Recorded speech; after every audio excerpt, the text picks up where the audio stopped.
Let me just start with the pending acquisition of WellCare. When do you expect it to close? What's been the holdup so far? Well, we've said the first half of this year when we first did it. And it's moving very well. And for this type of deals, I think it's moving at a very good pace. We have all the 27 state approvals. The states have approved the sale of the plans we're selling and the people buying it. We've been working very constructively with the Department of Justice, and they're moving through it very methodically, doing their job well, and good discussions, very give and take, and it's conversational. I really appreciate it. It's not what I've heard. And I expect there's one or two technical things to be wrapped up, and they'll announce it. What has been your take on a lot of this antitrust environment, given the administration's focus on mega deals, on a lot of the antitrust? Has it had to change your strategy a bit? No. I think where there's some antitrust, they're doing their job, and they should. In our case, antitrust was not really a major issue. And we worked through it. We've responded to their questions. They have a job to do.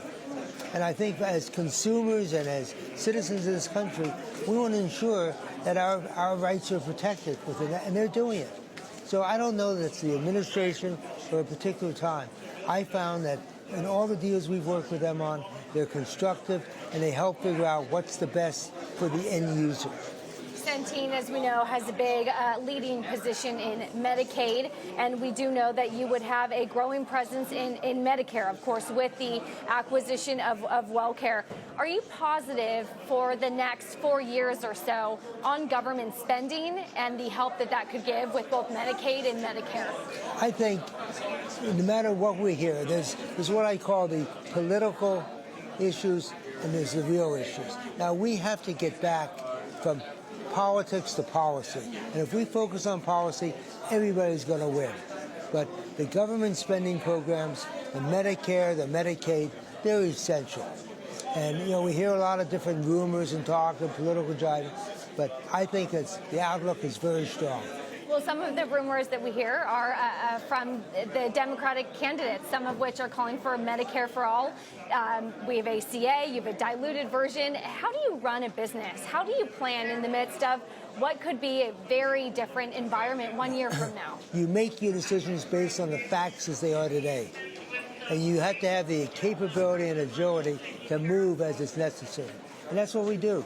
I had somebody talking about the Medicare for all and how well the government can do it. I said to this politician, I said, why don't you practice on the Postal Service for a while and show me you can do it better than FedEx and UPS? The Postal Service does a good job. They work at it. But there's no substitute for what the private sector can do. Do you expect Medicare for all to be implemented? No, we can't afford it. It's a soundbite. I mean, even some of the candidates have now said, we'll do it in our third or fourth year in office. I mean, no, we can't afford it. The only way single payer controls costs is by withholding services. In Canada, I think, and what I've heard, and I haven't documented it recently, there were more MRIs in the city of Philadelphia than in the country. You are investing a lot in technology, in AI. You were saying that you're looking at really becoming a technology company, more so than a healthcare company. That does healthcare, right. What are your ambitions in technology? Well, we have, for example, we have a company that we work with called Interpreters. We own 80% of it, and they're founders here. They can look at 25 million files, 5 years, in 3 minutes. If somebody's potassium has gone up, they know they may be at risk for a coronary event. They can look at anything that's changed and tell their doctor.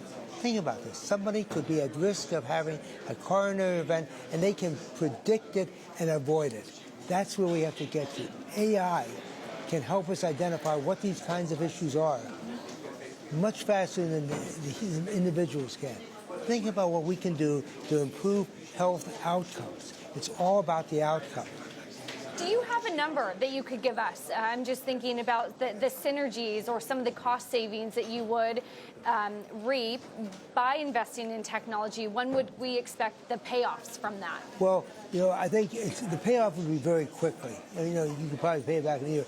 But we focus on what's the highest quality and what's the best outcome. The highest quality is the lowest cost.